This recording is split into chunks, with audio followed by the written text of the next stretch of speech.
Hello everyone. Today I would like to talk about how to maintain a long distance relationship with your significant other, especially if you plan on getting married. So as you know, or may not know, me and Siti have been together since 2014. We got married in 2018 in September. We've had a long distance relationship the entire time, except we were a little bit closer in 2014 and 2015. We lived only about 2 hours away from each other by train. So we got to see each other a little bit more, but we still had a long distance relationship. So I'm going to be using my phone. I only have five main ways that we use to maintain our relationship.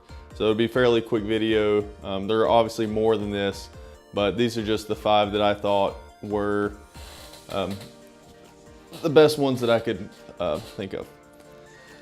So my number one is you want to understand the other person's history and what makes them who they are. So it's best to learn about their culture, about where they come from, about their family history, who they know, what they do in their life, what their hobbies are. You just want to know what makes them who they are. So maybe if they like a certain TV show, you want to learn about that TV show, you want to watch it. So for example, when Siti was in Japan, we watched One Piece. Siti watched One Piece, so I downloaded it, I watched it a little bit too, and just to see what it was, see why she liked it, and it was a good show. And I learned something new. I've never heard of One Piece. I've never watched those types of shows. So she told me about her history, about her past. I've shared with her my history, my past relationships, why I am who I am, and what I want to become in the future. And that's another important thing. You want to share where you want to be in your life, in 5 years, what you want to do. You want to have children? Do you want to have a job? Do you want to live in another country? Do you want to travel the world? What do you want to do? What makes you you? Number two, you want to video call as much as possible. Me and Siti video call when we're both awake at the same time. So I wake up, I work third shift, so I wake up at 9:30 p.m., which is 9:30 a.m. for Siti. We video call when I'm at work, we video call when I get home.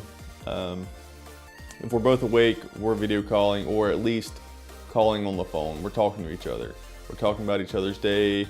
We're asking what they're doing the next day. We're talking about events that have happened in the world or in our lives. We just share those moments with each other.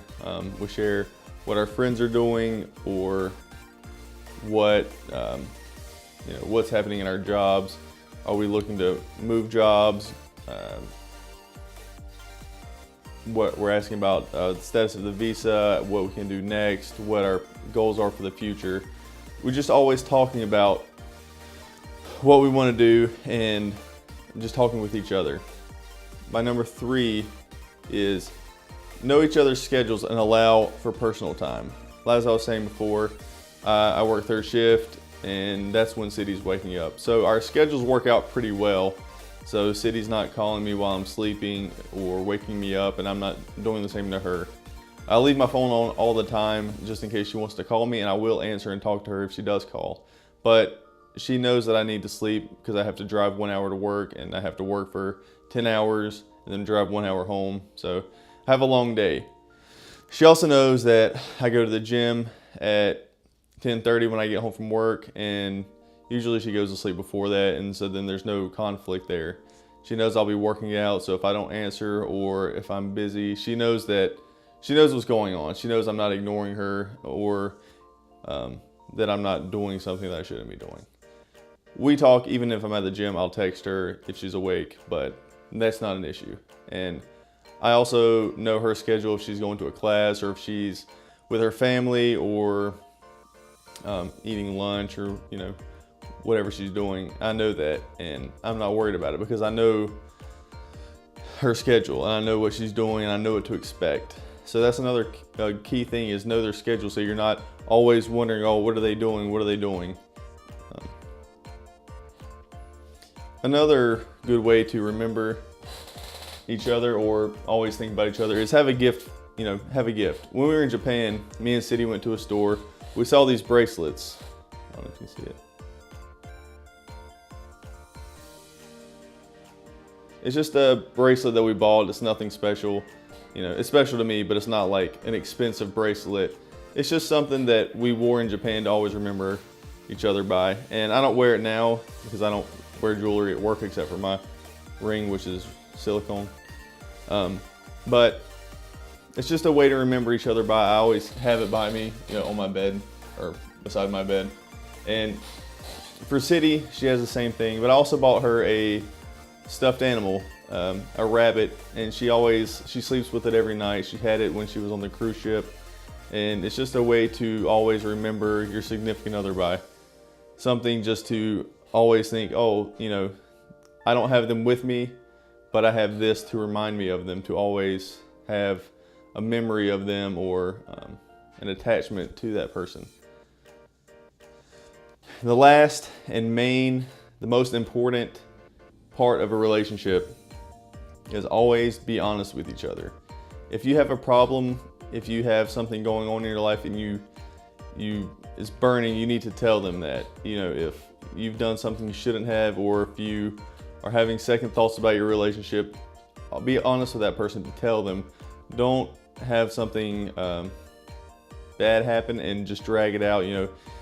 If you're not feeling the same way, share that emotion with that person. You may be able to work it out, and you should try to work it out. If you truly love that person, you should work it out with them. If you have if you have a past relationship you're working on getting through, talk to that person, let them know what's going on, and try to get through that. If you're deeply in love with that person, you want them to know that, and you want to move on to the next step, you want to get married, let them know that too. That's important. They may be feeling the same way, they're just worried that you're not. So always be able to communicate and share those deep moments with other people. They appreciate it, and they will respect you a lot more if you're always honest. Don't try to hide something. Don't try to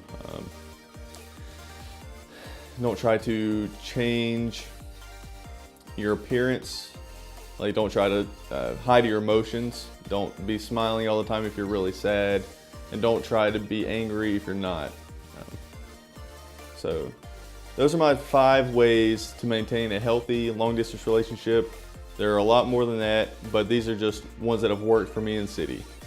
We've been married for a couple months, so we're not the end-all for long-distance relationships, but we have a little bit of experience with it, and we are happy and can't wait to be together. So thank you for watching. Subscribe if you haven't. If you like the video, give it a thumbs up, and have a great day.